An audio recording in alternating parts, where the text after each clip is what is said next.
घरों में अगर वाटर पाइप पतले होते हैं तो पानी धीरे धीरे आता है, अगर वहीं वाटर पाइप मोटे होते हैं तो पानी तेजी से आता है। यही होता है इलेक्ट्रिसिटी में, जिसे बोलते हैं इलेक्ट्रिकल रेजिस्टेंस।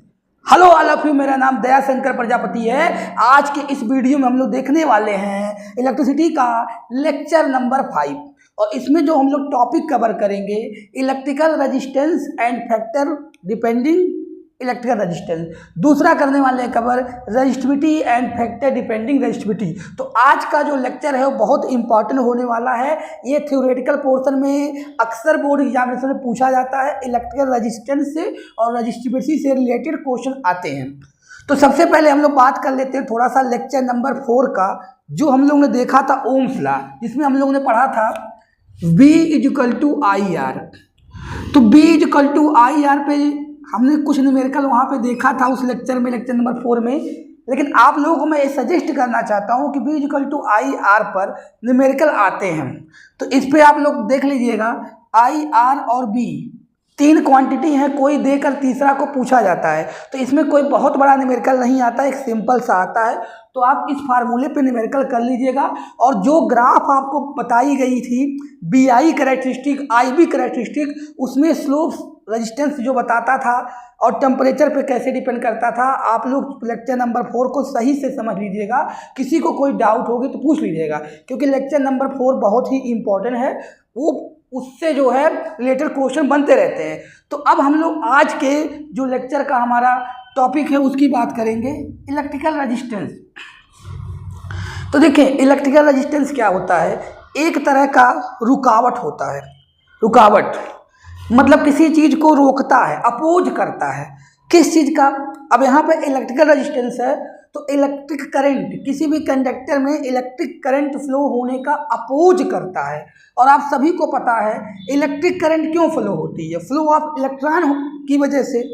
तो जिस कंडक्टर का रेजिस्टेंस जितना ज़्यादा होता है उतना ज़्यादा अपोज करता है इलेक्ट्रॉन के फ्लो होने का। इसी वजह से जिस कंडक्टर का रेजिस्टेंस ज़्यादा होता है वो ज़्यादा अपोज करता है।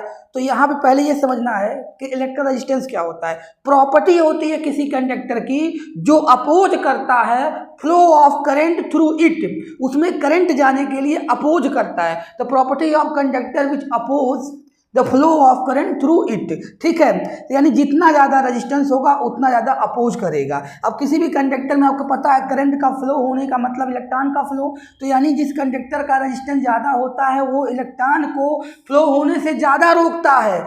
इसी वजह से जो है उसमें करंट कम फ्लो होता है, ठीक है। तो आप लोग समझ गए ना कि रेजिस्टेंस क्या होता है।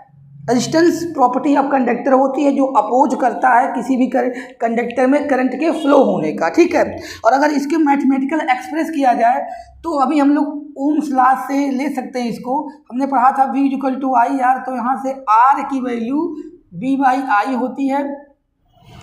और एक बात यहाँ अच्छी तरह जान लें, रेजिस्टेंस ऑफ कंडक्टर कांस्टेंट होता है। वोल्टेज को दुगना करने पे ऐसा नहीं है कि ये भी दुगना हो जाएगा, वोल्टेज करंट बढ़ाने पे ये चीज़ नहीं बढ़ती घटती है। रेजिस्टेंस ऑफ कंडक्टर कांस्टेंट होता है। अगर इसके SI यूनिट की बात करें, SI यूनिट, तो इसकी SI यूनिट क्या होती है? ओम, जिसको इस तरह सिंबल से रिप्रेजेंट किया जाता है।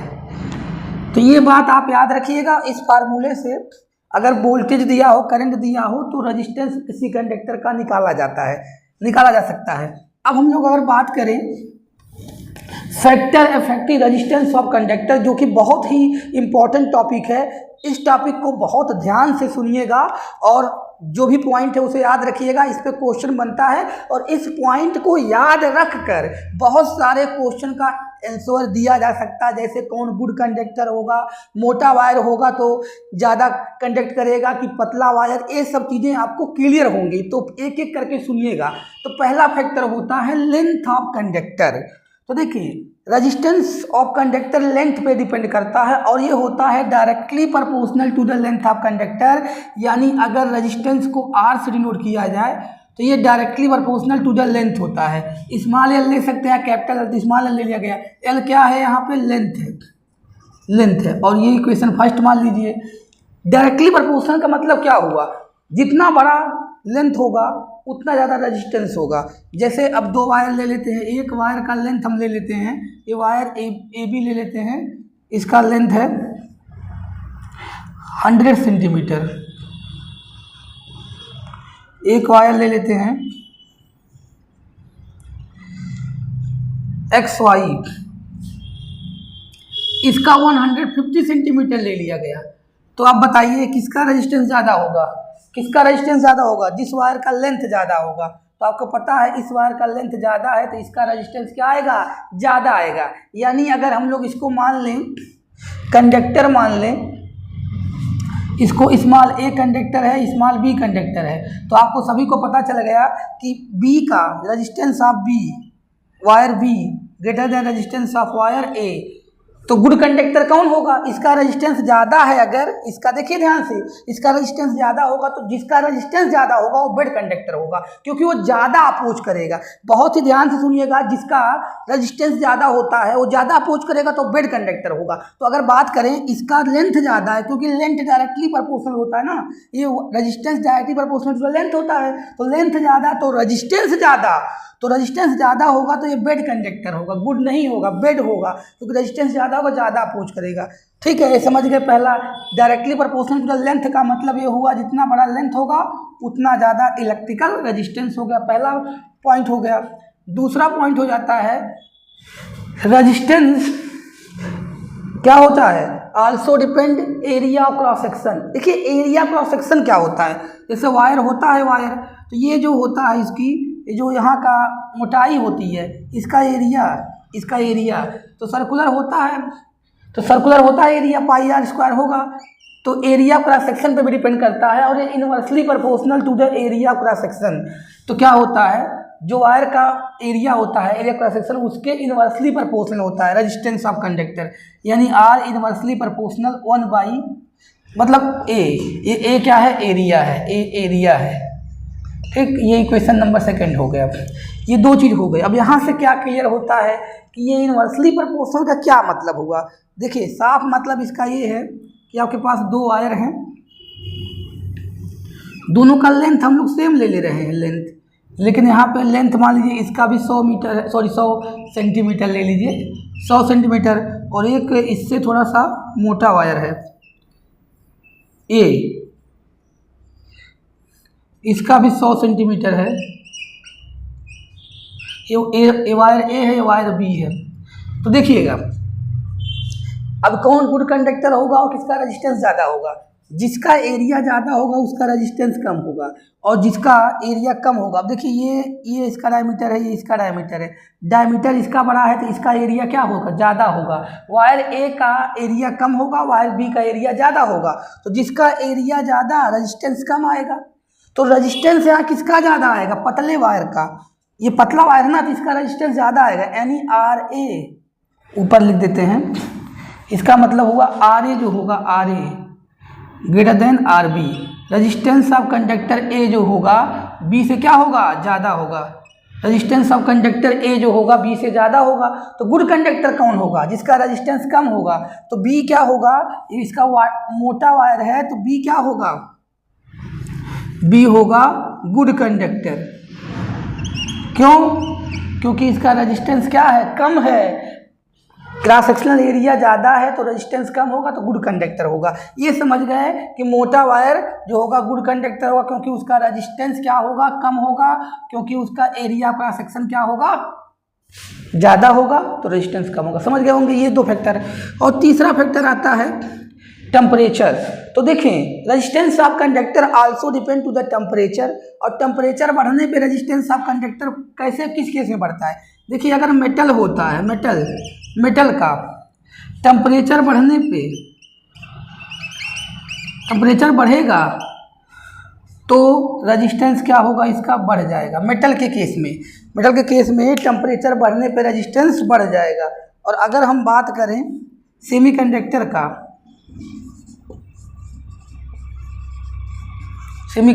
का, तो अगर टेम्परेचर बढ़ेगा तो रेजिस्टेंस घटेगा। तो ये याद रखिएगा, मेटल का मेटल का या कंडक्टर कह सकते हैं। मेटल या कंडक्टर का टेम्परेचर बढ़ने पर रेजिस्टेंस बढ़ता है, सेमीकंडक्टर का टेम्परेचर बढ़ने पर रेजिस्टेंस घटता है। ये तीसरा पॉइंट हो गया। चौथा एक पॉइंट और होता है nature of material. Resistance also depend nature of material. देखिए नेचर ऑफ मटेरियल का क्या मतलब हुआ, जैसे एल्युमिनियम का, कापर का, इनका अलग अलग रेजिस्टेंस होगा, सबका सेम नहीं होगा। तो नेचर ऑफ मटेरियल बदलने पे रेजिस्टेंस ऑफ कंडक्टर बदल जाती है। टेम्परेचर पे भी मेटल के लिए इंक्रीज करती है, टेम्परेचर बढ़ाने पे सेमीकंडक्टर के लिए डिक्रीज करती है। और लेंथ और एरिया, 4 फैक्टर आप लोग देख लिए। तो इन 2 फैक्टर का यूज करके हम लोग, और टेम्परेचर में देखिए कोई मैथमेटिकल रिलेशन नहीं है, रिलेशन है लेकिन आप अगले क्लासों में पढ़ोगे 12th में, इसमें खाली इसी से लेके कोई रिलेशन आती है उसी की बात करेंगे। तो एक from equation first and second, अगर हम बात करें फ्रॉम फर्स्ट एंड सेकेंड, तो यहाँ से क्या आ जाएगा, R इक्वल टू आ जाएगा डायरेक्टली प्रोपोर्शनल, पहले आएगा L by rho, L by A.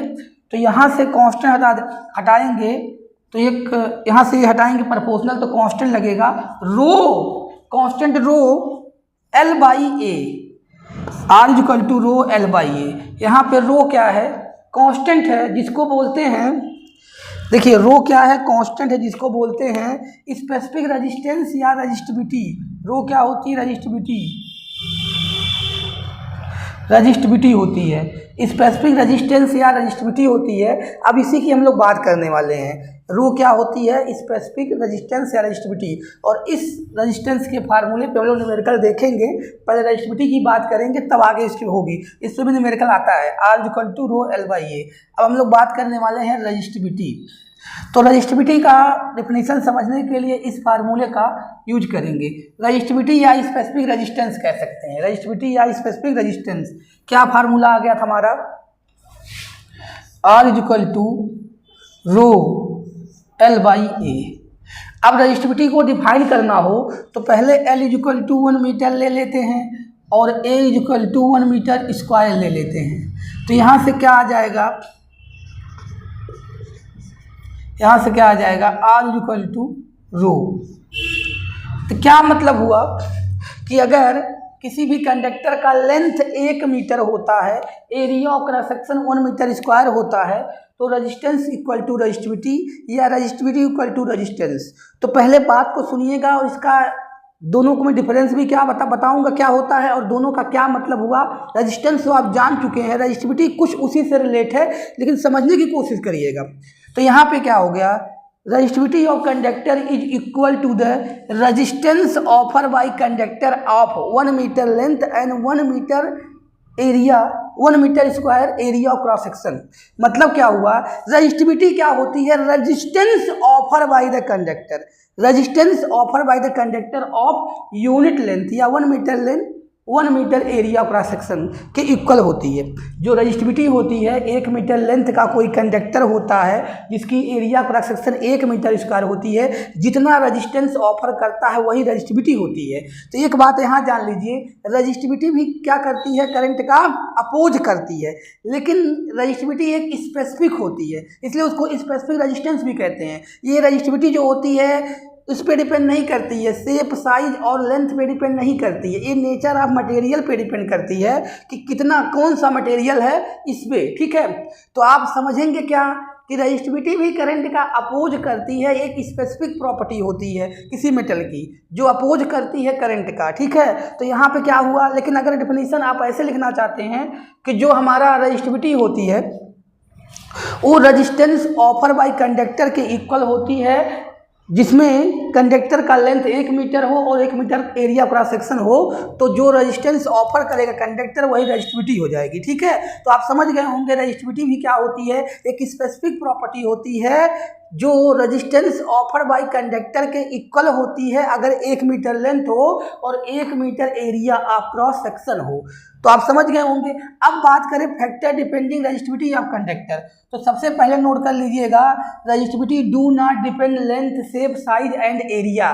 तो लेंथ पे, शेप साइज और एरिया पे डिपेंड नहीं करती, it depend only nature of material, ये डिपेंड करती है नेचर ऑफ मटेरियल पे। क्या मतलब हुआ, अगर मटेरियल नहीं चेंज होता है रजिस्टिविटी चेंज नहीं होती है। जैसे आपको एग्जांपल लेके दे रहे हैं, ये हो गया आपका वायर ए इसका जो है 100 सेंटीमीटर लेंथ है और ये वायर ए जो है कापर का है, और एक वायर ले लिया हमने दूसरा बी, इसका भी लेंथ, इसका लेंथ कितना हो गया 150 सेंटीमीटर, और ये भी कापर है, इसका वायर बी है।